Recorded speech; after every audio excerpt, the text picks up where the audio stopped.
Olá, seja bem-vindo ao canal Rede Voluntas Brasil. Nós estamos aqui para convidar você à compreensão de como deve encarar as formações e as leituras dos escritos que nós lemos neste canal. Os escritos são plenamente católicos, da Igreja Católica Apostólica Romana, principalmente nesses últimos tempos, que nós tanto precisamos entender os acontecimentos que estão acontecendo em nossa igreja. Por isso, nós queremos uma atenção especial para que você, ao entrar nos nossos vídeos, compreenda a tamanha seriedade com que nós levamos, né, os interesses de Jesus e os pensamentos de Jesus. Aqui nós lemos e realmente penetramos profundamente nas dores de nosso Senhor Jesus Cristo. Nós temos verdadeiramente uma intimidade com Ele e estamos buscando ajudar as pessoas que querem essa santidade de viver na vontade divina, ensinada por Deus, por Jesus Cristo, a serva de Deus, Luísa Picarreta, que foi acompanhada com muitos padres da Igreja Católica. E ela recebeu uma santidade, um dom para esses tempos muito importante, que é o de viver na vontade divina, que é totalmente diferente do que a Igreja conheceu nesses 2000 anos.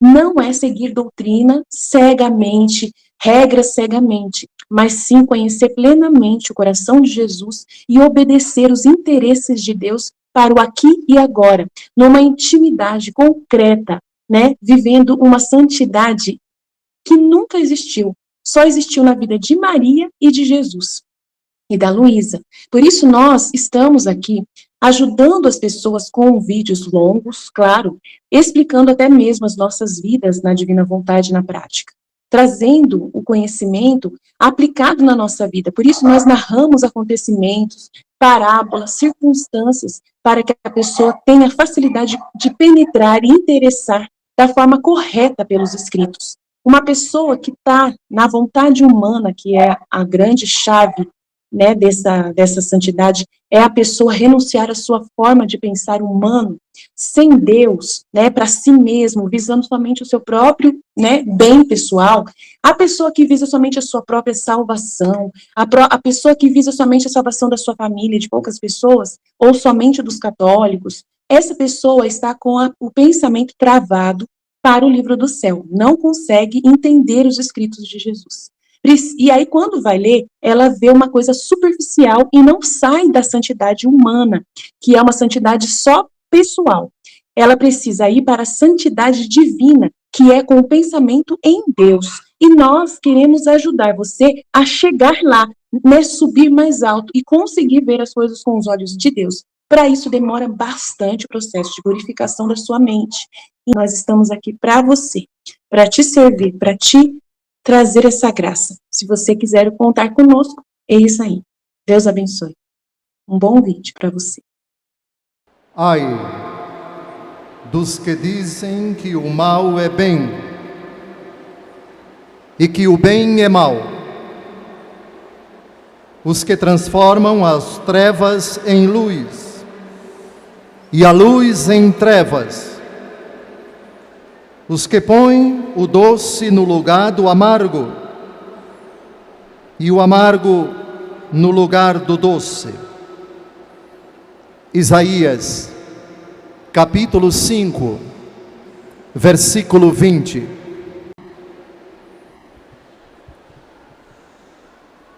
Os limites. Deus nos criou criaturas. Esta é a nossa condição. Nunca passaremos de criaturas. Enquanto tais, somos dele dependentes. Dependemos da existência dele. A nossa existência se deve a dele. Na 1 aos Coríntios, capítulo 4, versículo 7, é dito: o que tu tens que não tenhas recebido? E se tudo recebeste, porque te glorias? Só existe alguma coisa nossa, algo verdadeiramente nosso, é o pecado. Disso Deus não tem nada a ver. Com isso, ele não tem nada a ver. O resto é pura graça de Deus. Talentos, dons, a vida, tudo o que temos, recebemos gratuitamente dele. Assim, como criaturas, somos limitados. Se quisermos, separados. Essa é a palavra, a etimologia da palavra santo. O kadosh, o separado.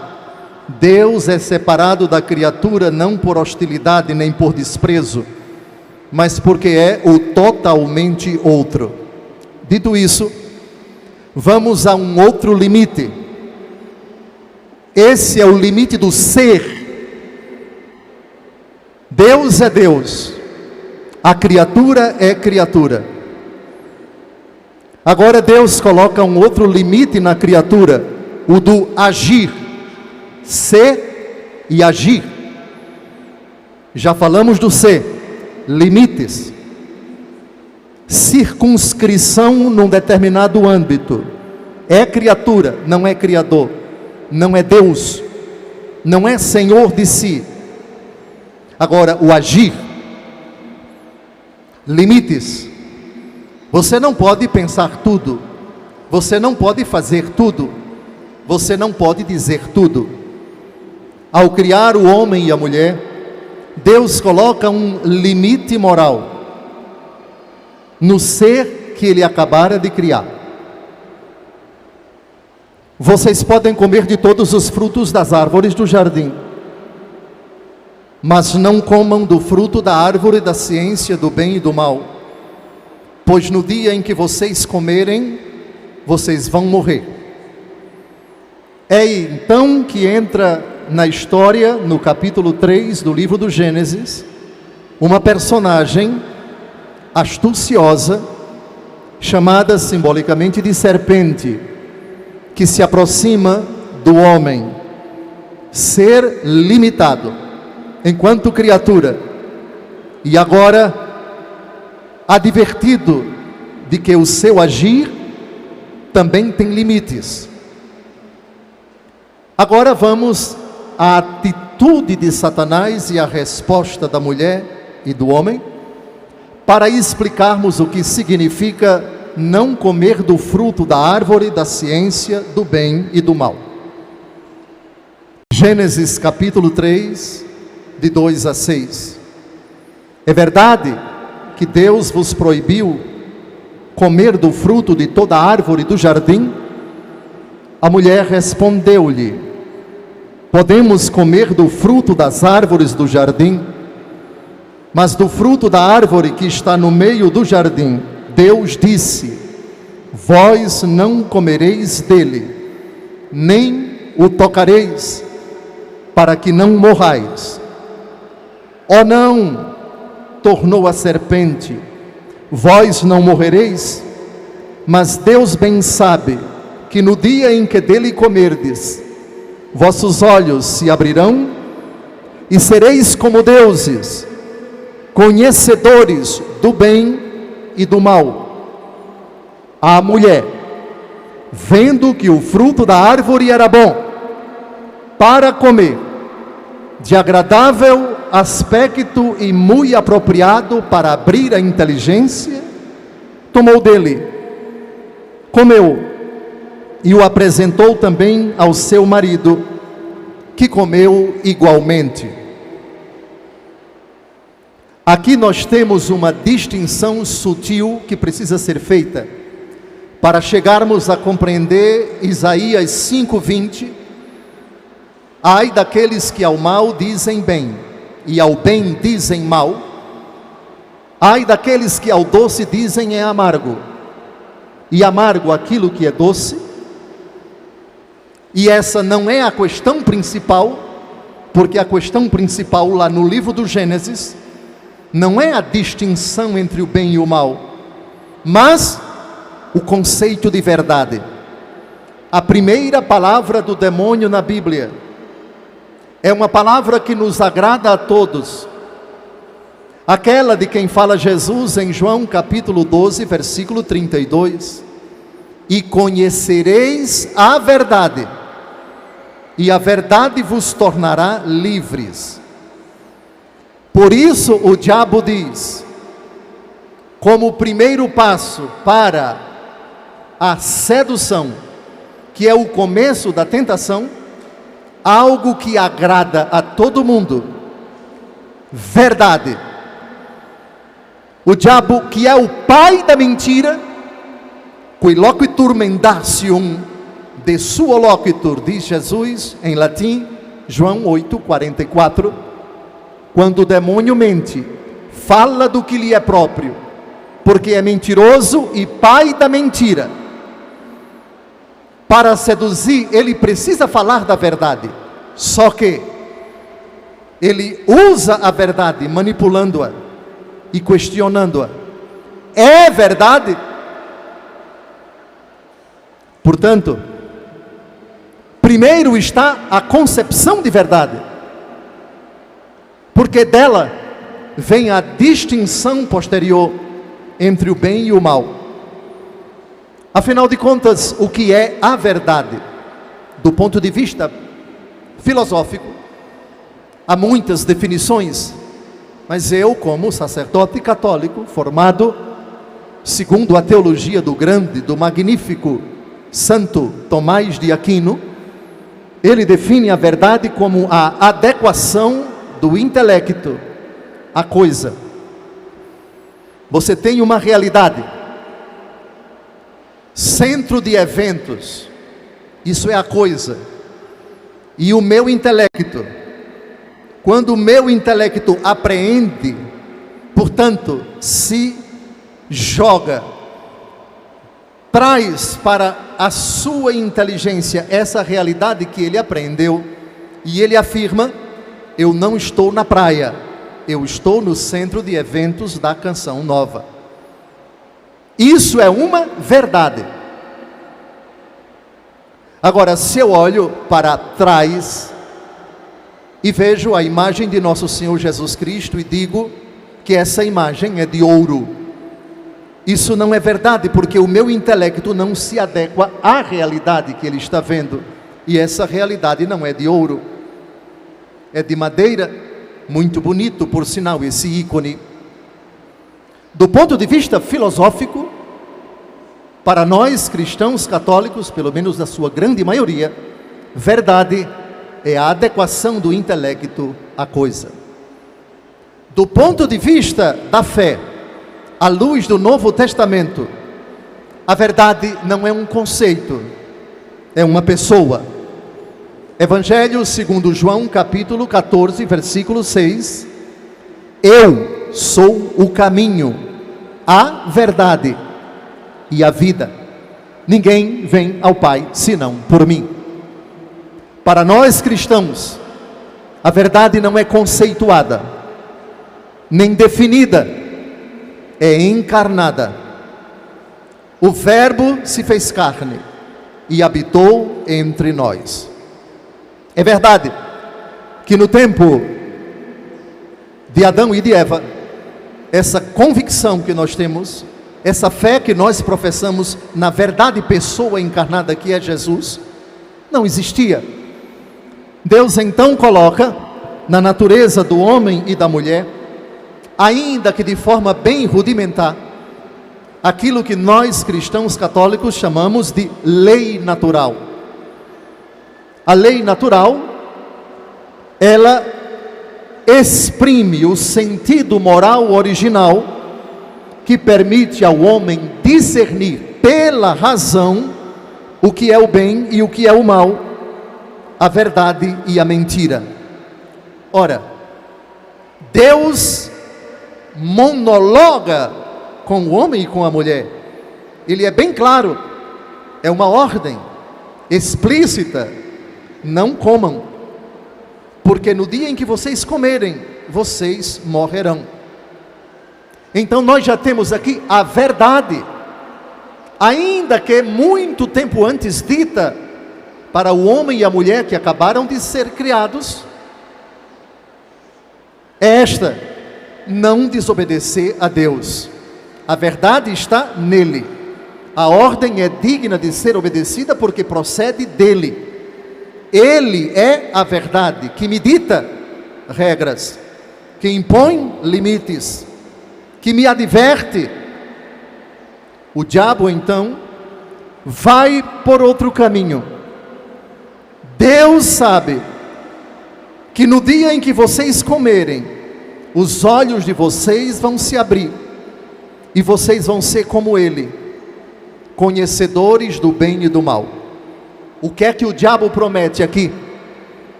Ele promete que se eles desobedecerem a ordem de Deus, vão ser como ele e vão se apropriar daquilo que não lhes é permitido apropriar-se: o conhecimento do bem e do mal. O que significa esse fruto? A prerrogativa de dizer para a sua conduta o que é certo e o que é errado.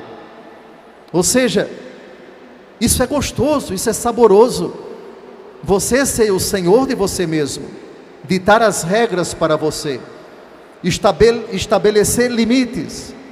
Você mesmo vai ser o juiz, vai sentenciar, vai ditar as regras que vão regular a sua conduta.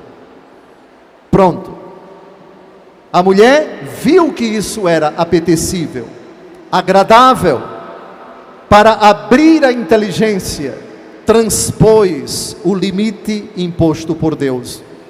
E então, depois de apresentar ao homem esse fruto, e de ele ter participado como cúmplice, como responsável por essa desobediência que agora se torna coletiva, introduziu-se o pecado. O primeiro pecado, diz o Catecismo da Igreja Católica, é uma desobediência, uma revolta contra Deus, pela vontade de se tornar deuses, conhecendo e determinando o bem e o mal. O pecado, portanto, é o amor de si mesmo, até o desprezo de Deus. Que definição trágica, mas precisa. Catecismo da Igreja Católica, número 1850. Agora vamos um pouco na história da salvação, a evolução desse drama. Como é que o homem conhece a verdade? Primeiro, da lei natural até nosso Senhor Jesus Cristo. Entre a lei natural, isto é, aquelas prerrogativas que Deus coloca na nossa natureza para fazer o bem, evitar o mal, não fazer para os outros aquilo que eu não gostaria que os outros me fizessem, ainda que os conceitos de bem e de mal, nos primórdios da história e muitos séculos depois, tenham sido conceito de bem e de mal bastante fluidos. As culturas, as civilizações, a humanidade que a palpa delas vai convencionando o que é o bem e o que é o mal.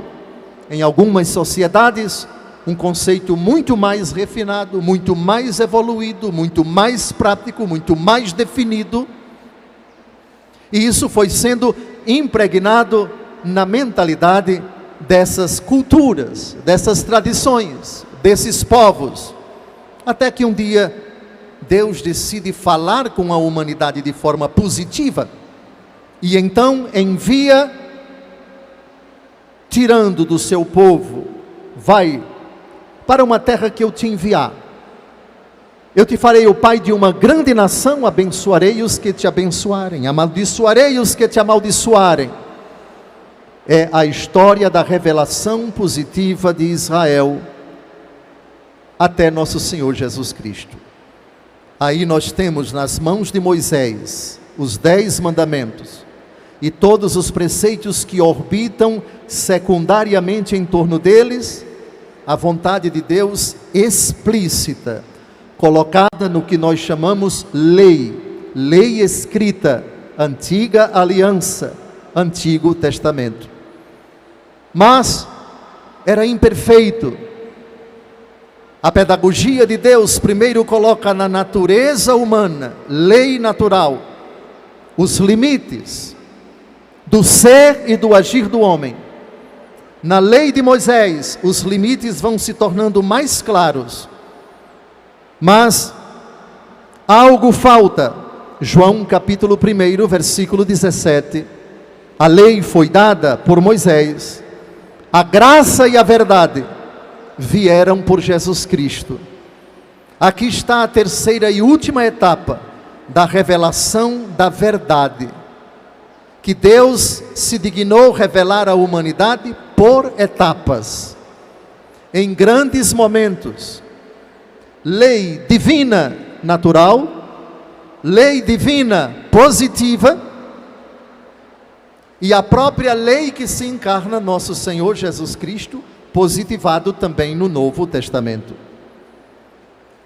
Em João capítulo 17, versículo 17, na oração sacerdotal, vésperas da morte de Jesus, ele nos dá mais clareza a respeito da verdade. A verdade é Ele, pessoa, mas a verdade também está na palavra dele. João 17, 17. Santifica-os pela verdade. A tua palavra é a verdade. Pronto. Para nós cristãos, é mais que suficiente. Por favor, João 14, 6 e João 17, 17. João 14, 6. Eu sou o caminho, a verdade e a vida. João 17, 17. Santifica-os pela verdade. A tua palavra é a verdade. A partir de agora, esqueçam conceitos filosóficos, e eu diria, até o de Santo Tomás. Até o de Santo Tomás, esqueçam pelo menos para essa palestra, porque a partir de agora, para nós compreendermos o que é o bem e o que é o mal, Isaías 5, 20, temos que partir dessas duas frases de Jesus. Santifica-os na verdade, a tua palavra é a verdade. Portanto, qualquer pessoa, ainda que seja um anjo, esse é o início da carta de São Paulo aos Gálatas, pregasse um evangelho diferente desse, deve ser excomungado. Isso não é biblismo, nem é bibliolatria, é pura obediência à verdade. Eu vou dizer agora a vocês qual é o meu mote de bispo. 1 Pedro capítulo 1, versículo 22. Pela obediência à verdade. A obediência de vocês é antes de tudo com a verdade, e a verdade é Cristo, e a verdade está na Escritura.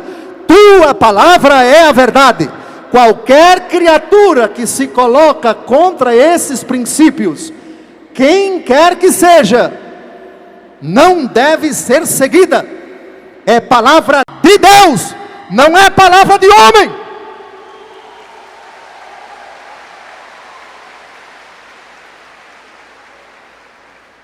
João, capítulo 14, versículo 6. João 17, 17. E mais, verdade que liberta.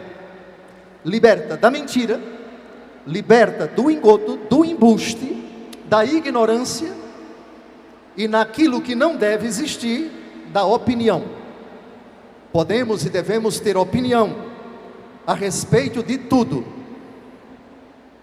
Na opinião de vocês, quem vai ganhar o campeonato paulista, carioca? Enquanto não acontece, podem emitir a opinião, porque é algo que não aconteceu e algo também que não toca a fé. Mas agora vamos à definição de fé. Hebreus capítulo 11, versículo 1. A fé é a posse antecipada do que se espera, é certeza do que não se vê. Certeza do que não se vê.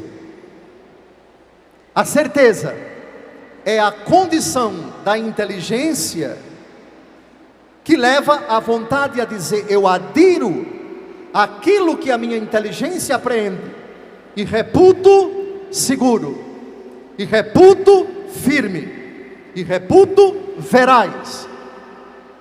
Minha afirmação não oscila entre o pode ser e o pode não ser, o acho que, mas é e pronto.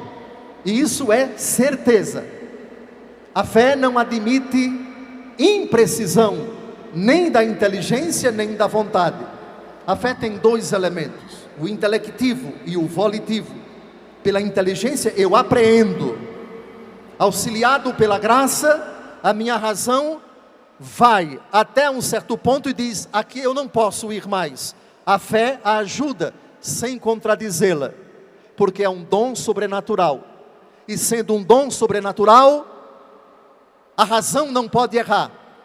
É, portanto, certeza infalível. Não é certeza moral, que se baseia na atitude das pessoas e pode se equivocar. É certeza de fé, portanto, infalível, segura, irremovível, perpétua. Jamais acabará, a não ser quando a fé desaparecer, porque por ela enxergamos confusamente. Um dia ela vai desaparecer, quando contemplaremos o Senhor face a face, diz São Paulo, na 1 aos Coríntios, capítulo 13, agora eu vejo ocultamente, mas um dia eu verei face a face. A fé vai desaparecer para dar lugar à visão. Mas a fé diabólica, Tiago 2,19, não vai desaparecer, porque a fé de Satanás, que na verdade treme, e aquilo que treme tende a jamais desaparecer. Mas a nossa fé é baseada naquele que nos amou tanto, a ponto de ter derramado o seu sangue na cruz por nós. Amados, aqui está a certeza que é fruto da apreensão do intelecto à verdade. Minha inteligência animada pela fé, diante do dado revelado, diz: é plausível, apreendo, aceito, acolho, reputo verdadeiro, porque a graça de Deus potencializou minha inteligência, levando-a a adentrar no mistério divino, e com a vontade eu aceito a fé fiducial, da confiança, da entrega, do abandono, jogar-me nos braços daquele que veio até mim, minha vida presente na carne, eu a vivo na fé no Filho de Deus, que me amou e se entregou a si mesmo por mim, diz o apóstolo Paulo. Mas, João 8,44, palavras de Jesus: o demônio era homicida desde o princípio, não permaneceu na verdade, porque a verdade não está nele. Quando diz a mentira, fala do que lhe é próprio, porque é mentiroso e pai da mentira. Pronto. Mas atenção, cuidado, porque o diabo também diz certas verdades. O que tu tens a ver conosco, filho de Deus? Vieste aqui para arruinar-nos? Em Marcos capítulo 1, o diabo diz: eu sei quem tu és, o Santo de Deus. Digam, é uma verdade ou não? É ou não é? É uma verdade, mas atenção agora, outra distinção: não é toda a verdade. Importa a vós que eu vá. Se eu for, enviarei o Espírito Santo, e quando ele for enviado, vos levará a verdade plena. Plena. Por isso, partes da verdade, pedacinhos da verdade, talvez não digam muita coisa, porque o diabo pode se utilizar disso para incutir nesses pedaços de verdade grandes mentiras, sutis embustes. Assim, o demônio tem 3 momentos para enfrentar, para combater a verdade. Vamos a eles, e eu pediria muita atenção, muito cuidado com, por favor, atenção, àquilo que o Senhor vai dizer agora. As 3 etapas do diabo na luta contra a verdade: questioná-la, combatê-la, substituí-la. Vamos à Bíblia, tudo na Bíblia, tudo na Escritura. Questioná-la, é verdade? Uma das correntes filosóficas mais funestas que foram introduzidas na história da humanidade, antes de Cristo pouco, filosofia grega, por exemplo, sobretudo aquela corrente hedonista, que defendia a busca do prazer como única forma de buscar a felicidade. Mas vamos depois de Cristo, o relativismo. O relativismo, ele sustenta o seguinte: a verdade é mutável. Não depende do momento histórico em que ela está sendo analisada. Para o relativista, não há verdades imutáveis. Não existem princípios intangíveis. Qualquer afirmação que alguém faça é um ponto de vista válido, levando em consideração o momento histórico da pessoa, o momento social, cultural, que pode mudar quando mudam as pessoas, quando mudam os contextos, quando mudam os anos, quando muda a região, quando muda a cidade. Ou seja, tudo é relativo. Logo, é relativo o conceito de vida, é relativo o conceito de sexualidade, é relativo o conceito de família, é relativo o significado de amor. Tudo é relativo.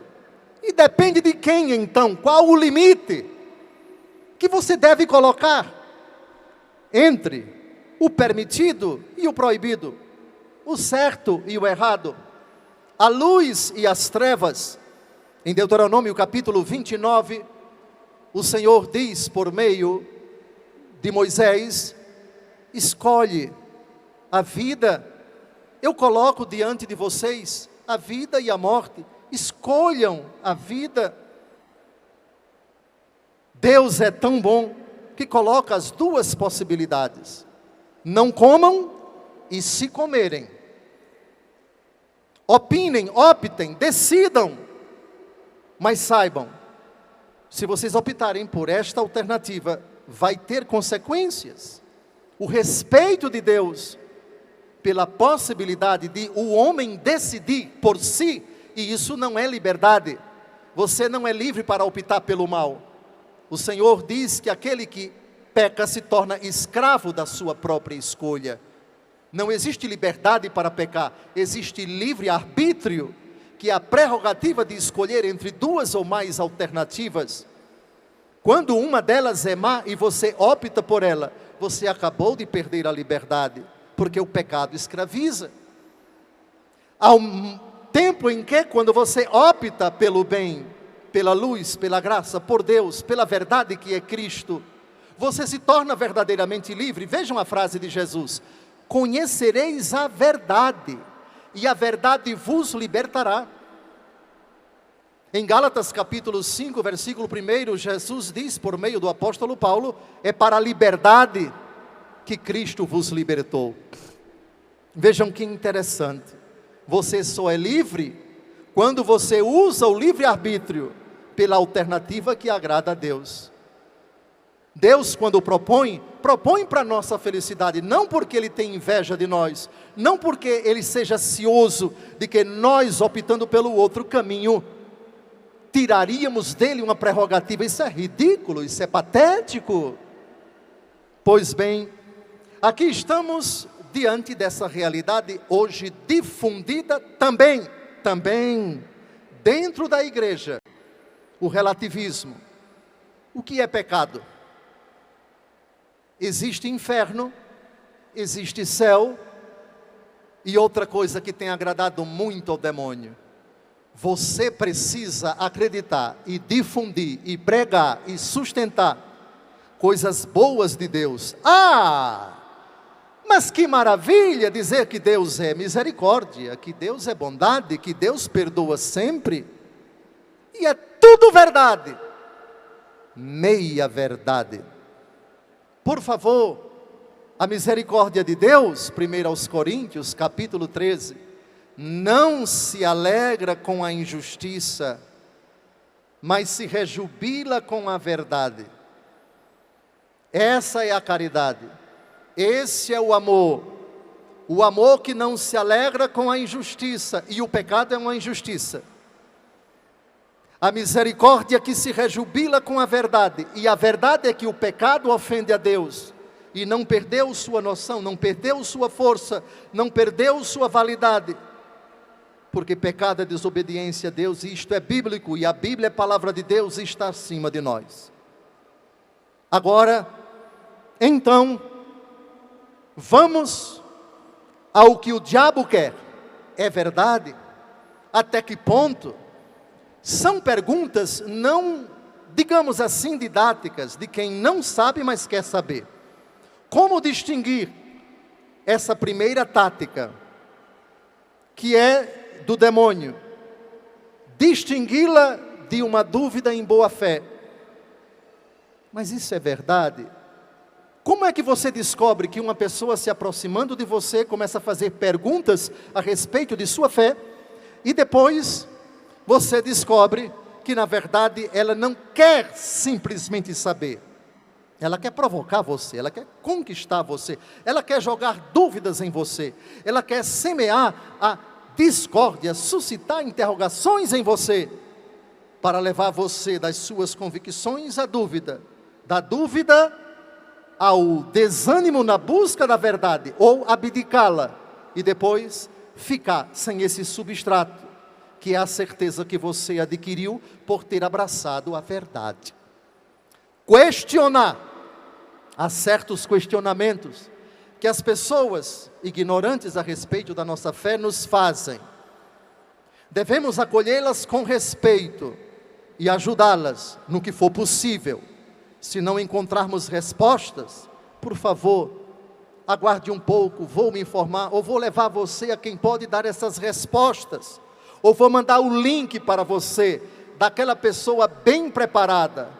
Vou fazer num site de procura uma pesquisa para encontrar os links, e vou mandar para você. Ótimo. Se você tem suficiente preparo, sente aqui, vamos conversar, telefone, videoconferência, tire a pessoa da dúvida.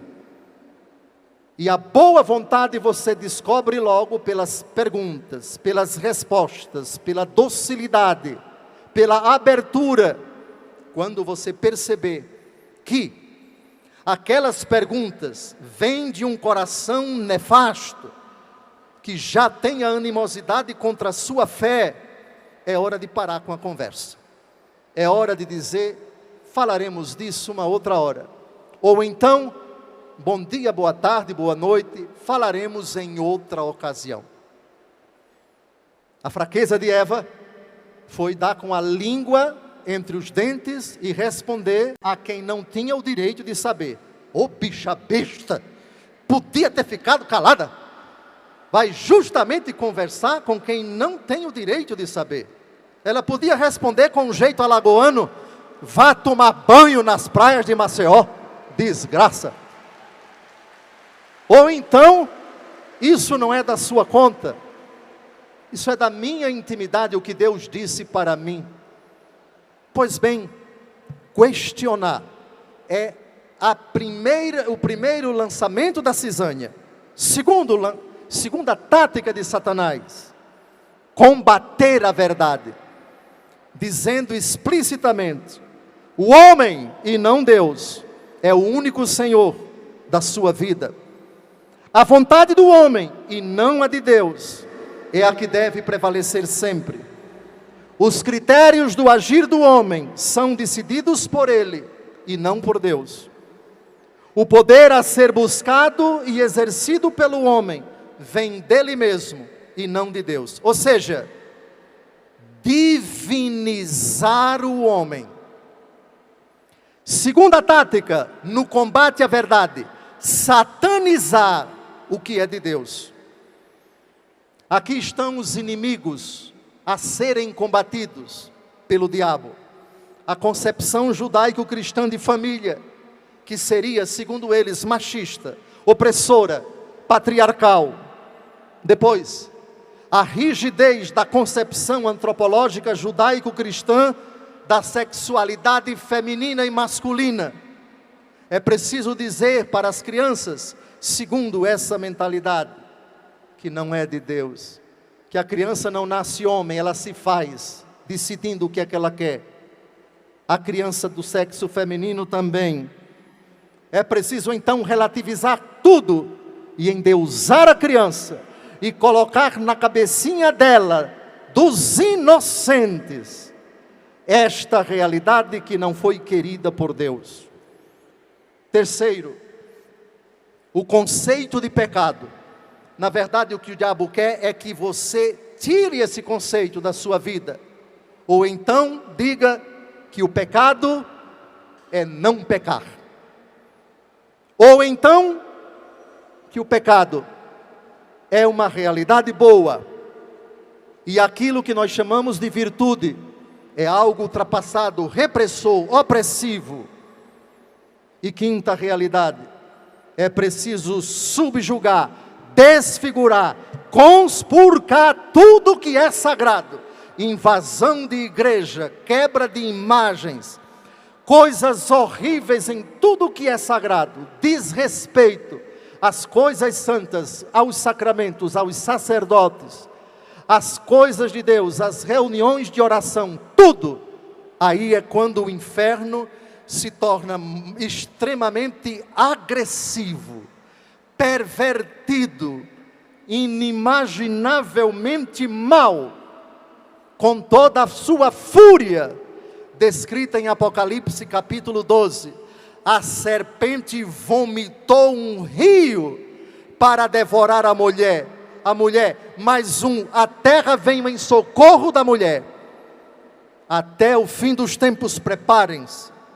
O que está vindo e o que vai vir: vômito, ódio contra a igreja, que já está sofrendo em tantos lugares da face da terra, igrejas queimadas, cristãos massacrados, perseguidos unicamente por pertencerem a Jesus e por professarem a sua fé no Senhor.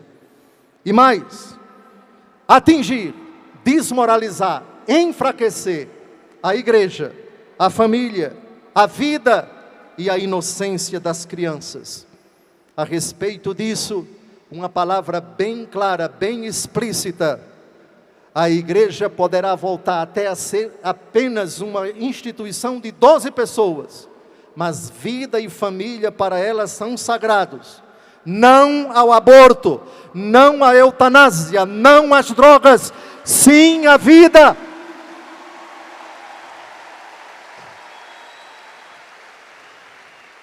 Sim à família como concebida por Deus. Senhores sacerdotes, pais e mães, ainda no Brasil, nos dão o direito de dizer o que eu vou dizer. E digam, e incutam isso, e defendam nas crianças: menino é menino, menina é menina.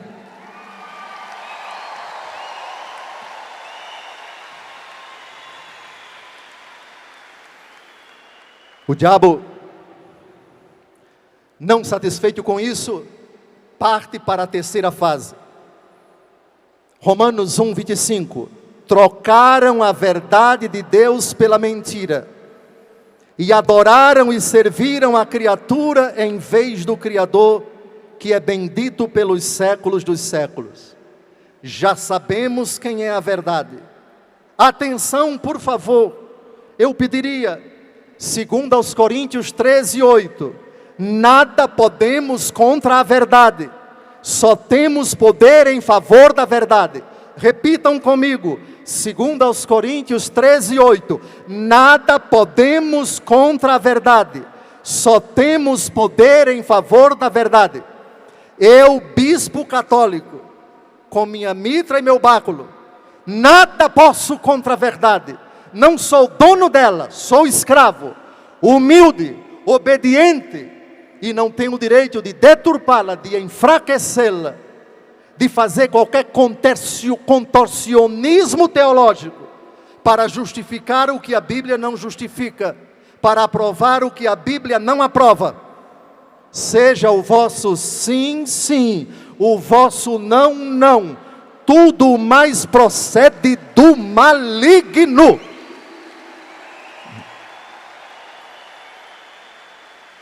A inversão dos valores.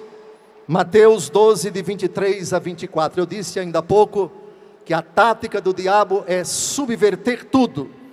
A multidão admirada dizia: não será este o filho de Davi? Mas ouvindo isto, os fariseus responderam: é por Beelzebul, chefe dos demônios, que ele os expulsa. Pronto. Aqui está a satanização do divino. Olhar para Jesus e chamá-lo de demônio. E aqui está a divinização do satânico.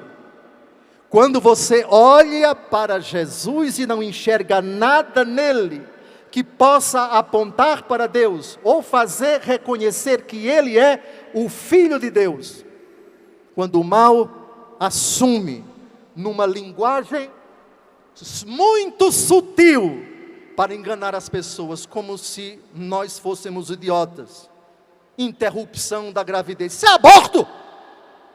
Utilize logo essa palavra, rapaz. Você está eliminando uma vida inocente. Mas a linguagem a ser usada precisa ser doce, precisa ser mascarada. Não é mais pecado, é na verdade uma adequação, hein? Cheio de mimimi, buscando de toda forma diante da Escritura, contextualizá-la, enfraquecê-la, desmerecê-la, dizer que ela é fruto de um contexto da época, do ponto de vista da moral, do ponto de vista da doutrina. Por favor, 2 Coríntios 13, 8, nada podemos contra a verdade, só temos poder em favor da verdade. Agora, vamos aos 8 princípios, e com isso eu encerro a minha colocação, concretamente na minha vida, na sua, você que convive com pessoas talvez já enganadas pelo demônio, que dizem que o mal é um bem, que o bem é um mal, que subverteram, que já entraram na jogada de Satanás. Vamos lembrar as 3 etapas da ação de Satanás? Questionar a verdade, combater a verdade, substituir a verdade por mentiras, evidentemente. 8 princípios, filhos, por favor, 8 princípios. Todos eles têm um texto da Bíblia para você memorizar. Primeiro, já citado, somos impotentes contra a verdade. Ninguém tente combatê-la. Para nós, está escrito, é palavra de Deus, irreformável, intangível.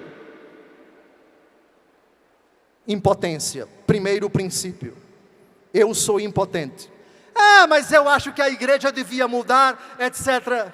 Nada podemos contra a verdade. Está escrito. Norma moral não se muda. Não possamos, não podemos.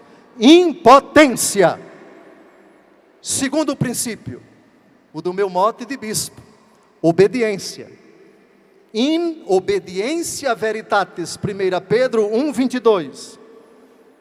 Pela obediência à verdade, tendes purificado as vossas almas, para praticardes um amor fraterno, sincero. Pela obediência à verdade, ainda que seja um anjo, que aconselhe vocês a fazer o que a Bíblia proíbe, obedeçam à Escritura, e não a essa pessoa, porque você não pode nada contra a verdade, e sua obediência é antes de tudo com a verdade. A obediência às criaturas vincula, desde que essas criaturas não desobedeçam, não aconselhem contra a verdade. Terceiro princípio: ensinar a verdade. O ensino a tempo e fora de tempo, 2 Timóteo 4, de 1 a 3. Eu te conjuro, em presença de Deus e de Jesus Cristo, que há de julgar os vivos e os mortos por sua aparição e por seu reino. Prega a palavra, insiste, oportuna e inoportunamente, repreende, ameaça, exorta com toda a paciência e empenho de instruir, porque virá um tempo em que os homens já não suportarão a sã doutrina da salvação. Preguem, preguem e preguem. Não desanimem. Para isso, nada de discussão boba, com quem não quer saber nada de você, mas que você engula aquilo que ele quer colocar a goela abaixo dentro de você. Você não precisa disso. Nós temos aliados. Temos dezenas e centenas de bons padres, de bons pregadores, de bons links. Divulguem, espalhem, vão para a frente das câmaras, aproveitem o tempo que resta a vocês, utilizem os talentos das pessoas bem preparadas, preparem-se também. A melhor resposta que a gente dá aos arrogantes é a simplicidade da fé, é a docilidade do amor à palavra. Estou fazendo a obra, estou difundindo, estou pregando, estou espalhando. Sejam criativos nas mídias sociais. Há muita gente boa, desde o Padre Lara, santidade.net, Deus abençoe, tomara que passe a casa dos 50 milhões. Muito bem. Meu amigo Padre Paulo Ricardo, lá em Cuiabá, grande evangelizador também. Abraço, Paulinho, Deus te proteja, meu filho. Muitos não gostam de você, eu amo você, gosto do seu trabalho, obrigado pelo bem que você está fazendo à Santa Igreja. Outros odiados eu poderia falar aqui também, mas se são fiéis à igreja, se são obedientes à verdade, o meu imenso carinho, o meu imenso respeito. Trabalhem, pouco tempo nos resta. Se Henrique, meu grande amigo, estivesse ainda conosco, ele ratificaria, cabra macho das Alagoas. Reza por nós, Henrique, teu trabalho não caiu por terra não. Não desanimamos, não entregamos o mundo para o diabo, reagiremos com a verdade, obedientes a ela, ensinando a verdade. E por favor, os atacados, por quem quer que seja, os medíocres, cancele, elimine, nem ouça, nem responda, não perca o seu tempo. Isso é bom sinal. Vindo de certas pessoas, os ataques são um elogio. Como a igreja primitiva que ficou alegre por pregar o nome de Jesus. Vocês não estão sós, não estão desamparados. Ainda que não possam vir aqui a canção nova, o celular de vocês joga vocês para tantos lugares bons, para tantos sites católicos que educam, que formam com o Evangelho, com a verdade imutável da Santa Palavra de Deus. Por favor, em nome de Cristo, não saiam daqui desanimados.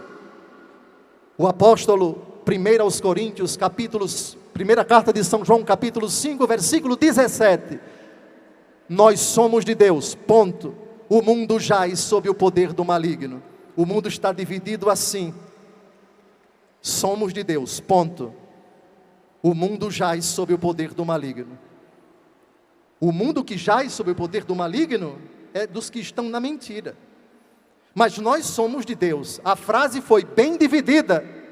1 aos Coríntios, capítulo 5, versos de 17 a 19. Próximo princípio, defender a verdade. Filipenses 1,16. Tenho por missão a defesa do Evangelho.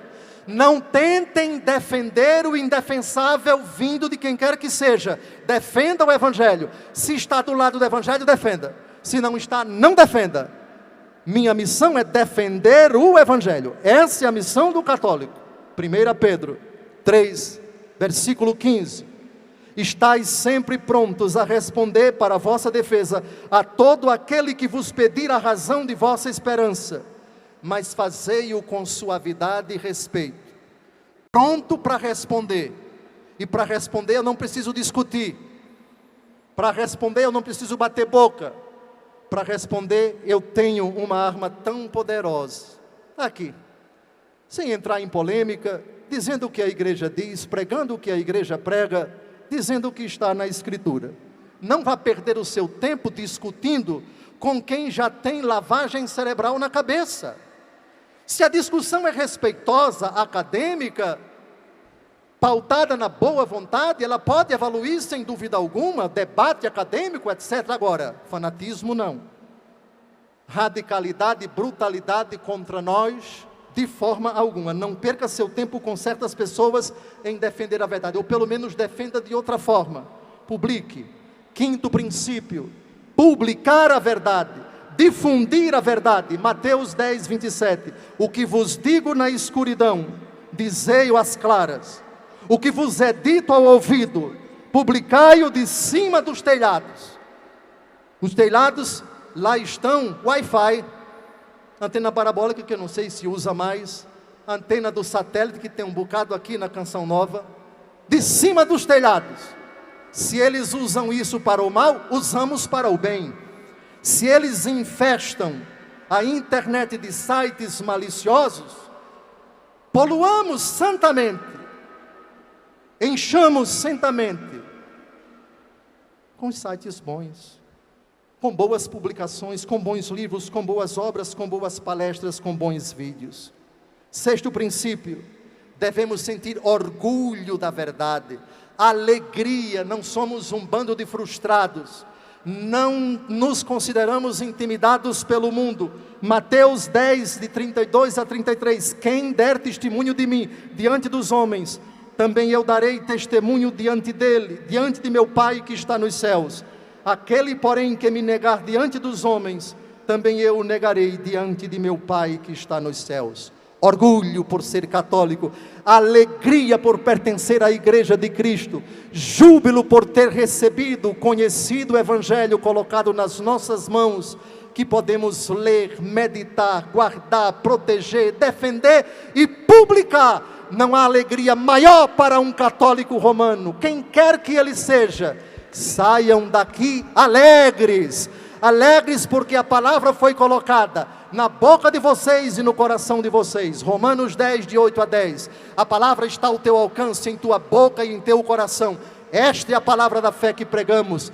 Portanto, se confessares com tua boca que Jesus é o Senhor, e creres de coração que Deus o ressuscitou dos mortos, serás salvo. Pois é crendo de coração que se obtém a justiça, é confessando com palavras que se chega à salvação. Alegria até o fim. Romanos 12, 12. Alegres na esperança, perseverantes na oração e fortes, implacavelmente inderrogáveis na tribulação. Alegres, perseverantes e fortes. Alegria na oração, alegria na tribulação, perseverantes na oração. Romanos capítulo 12, versículo 12. Finalmente não, faltam dois. Discernir na verdade. São Paulo diz na 1 aos Tessalonicenses 5, 21, discernir tudo e ficai com o que é bom, dentro e fora da Igreja Católica. Cuidado com o rótulo católico, cuidado com o rótulo pagão. São Bernardo de Claraval, no sermão 65, versículo 4, no sermão 65, parágrafo 4, sobre o Cântico dos Cânticos, diz uma coisa interessante. Eu vou dizer em latim e depois vou traduzir. Longe plus nocet falsos católicos, quam veros herécitos. Traduzindo, é muito mais prejudicial o falso católico que o verdadeiro herege. É muito mais prejudicial um falso católico do que um verdadeiro herege. Hoje eu almocei com uma deputada federal daqui de São Paulo. E ela integra uma frente parlamentar pela vida. Essa frente parlamentar tem cerca de 250, 300 deputados. De todas as religiões, ou pelo menos de diversas. Enquanto que há pessoas dentro da Igreja Católica, como por exemplo, católicos pelo direito de decidir, que aprovam, que defendem o aborto. Não é o fim da picada? A Igreja Católica, na pessoa dos seus filhos, deputados e deputadas, pedindo ajuda, se aliando com quem não é católico para defender a vida, enquanto que dentro da Igreja Católica, inimigos da vida. É muito mais prejudicial o falso católico que o verdadeiro herege. Filhos, por favor, se vocês na defesa da vida e da família precisarem se aliar com quem não é católico, aliem-se. Marcos 9,40, quem não é contra nós é ao nosso favor. Frase de Jesus. No assunto vida, não importa a religião daquela pessoa, se ela defende a vida, vou me aliar com ela, vou me aproximar dela, vamos unir nossas forças, vamos deixar nossas diferenças de lado. Vocês não sejam aprendizes de fanáticos, não sejam aprendizes de fanáticos. Vocês se aliem com quem está ao nosso favor. Vida, família, princípios morais. Foi Jesus quem disse, não é o bispo não. Marcos, capítulo 9, versículo 40. Quem não é contra nós é ao nosso favor. Dialoguem com todos. Jesus dialogou até com o diabo. E Jesus concordou até com o diabo uma vez. Lembram? Ordena, Senhor, que nós entremos nos porcos. Vá, pode ir. Jesus concordou com o diabo.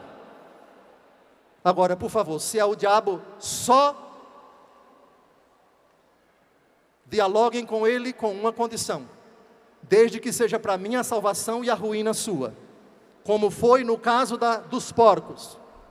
A glória de Cristo e a derrota de Satanás, que saiu do possesso. Capítulo 2 do livro de Jó. Me autorize a fustigá-lo. Autorizo. Só que não tire a vida. Só que não tire a vida dele. Deus concordando com Satanás. Jesus concordando com o diabo. Por favor, pensem nisso. Há determinadas situações, Deus pode colocar vocês diante de pessoas que não são católicas, que não são praticantes, que são pagãs, que professam outra religião, mas naquele assunto, defendem o que você defende, alie-se a ela. Coloquemos nossas diferenças de lado. Ao me aliar com você, não estou concordando com sua religião, nem com aquele ponto sobre aquele outro assunto, mas nesse ponto, você é meu aliado. Frase de Jesus, na defesa da verdade, até herege, é aliado nosso, pode ser aliado nosso. Marcos, capítulo 9, versículo 40, quem não é contra nós, é ao nosso favor. Na luta contra o mal, é preciso que você se alie naquele assunto. Quando aquela pessoa defende o que você defende, tenha por favor a maturidade, a serenidade, o sangue frio de se aliar com ela e de permitir que ela se alie com você, para que você possa fazer prevalecer a verdade que é Cristo, para que você possa combater o mal que é contrário a Cristo. Por outro lado, é preciso levar em conta outro princípio. Mateus 12:30. Quem não está comigo, está contra mim. E quem não ajunta comigo, espalha. Os dois princípios. Nisso daqui você pensa algo que é proibido pela Escritura. Não posso me aliar a você. Não posso fazer um pacto com você. Não posso estar do seu lado. Aqui você espalha. Eu devo ser obediente à verdade. Portanto, por favor, não deturpem a voz do bispo. O bispo está citando frases de Jesus, que são pouco conhecidas, são pouco explicadas, mas a minha obrigação é explicar para vocês. Uma frase deve caminhar com a outra. As pessoas podem ter os piores defeitos do mundo, mas se num determinado assunto, ela pensar como nós, ela defender um valor do Evangelho, se ela quiser se aliar conosco, é bem-vinda. Não exclua essa pessoa, ainda que vocês tenham tido no passado atritos. Marcos 9:40, quem não é contra nós, é ao nosso favor. Agora cuidado com os relaxadinhos aí. Não é porque aquela pessoa está do meu lado nesse ponto, que ela está certa em tudo aquilo que ela pensa. Vamos separar as coisas. Uma coisa é uma coisa, outra coisa é outra coisa. nesse ponto, nesse assunto, estamos juntos, unamos nossas forças. Agora, em outros assuntos, onde há disparidade, onde a Bíblia proíbe o que você pensa, a Bíblia proíbe o que você faz, Mateus 12:30, quem não está comigo está contra mim, e quem não ajunta comigo, espalha. Atos 10, de 34 a 35, nesses tempos difíceis, escabrosos, lembro a vocês católicos, devemos evangelizar os pagãos. Agora não podemos satanizá-los e dizer que no paganismo só existe gente ruim. São Pedro diz na casa de Cornélio, pagão para onde o Espírito Santo o enviou, em Cesareia Marítima. Atos 10, de 34 a 35. Eu reconheço que Deus não faz distinção de pessoas, mas em toda nação lhe é agradável aquele que o temer e fizer o que é justo. Olhem para os pagãos, para os não católicos, que são justos, que são honestos, que são decentes, que são puros, ainda que não sejam cristãos. Não satanizem as virtudes deles, são seus aliados. Respeitem-nos, porque o problema da igreja, talvez o maior problema não esteja fora dela, e sim dentro dela, os falsos irmãos, os falsos católicos. É muito mais prejudicial o falso católico que o verdadeiro herege, São Bernardo de Claraval, abade e doutor da igreja. Outra distinção, para terminar a minha colocação: amar o pecador sem aprovar o seu pecado. Acolham a casa de Deus, é de todos, mas a comunhão é de quem está em estado de graça. Eu fui claro? O bispo foi claro? Acolham. O acolhimento tem etapas, tem gradação. O sacramento da Eucaristia, que é para os fracos, que é para os limitados, 1 Coríntios 11, de 27 a 31, que cada um discirna antes de comer deste corpo e beber deste sangue, pois quem come e bebe sem discernir, come e bebe a própria condenação. Essa é a exigência para se receber a Eucaristia. Atenção, não se choque com o que eu vou dizer. Na missa, até o diabo é bem-vindo, desde que não faça nenhum problema, desde que fique calado. A primeira missa da Igreja Católica, João capítulo 13, o diabo estava presente, entrou no coração de Judas. Jesus não botou Judas para fora, nem o diabo que estava dentro dele, só disse: o que você tem a fazer, faça depressa. Olha que educação. Jesus não botou para fora nem o diabo da missa. Qualquer pessoa é bem-vinda, acolham todas as pessoas do mundo. A comunhão, porém, tem exigências bíblicas que estão acima de qualquer ser humano dentro da igreja. O bispo foi claro.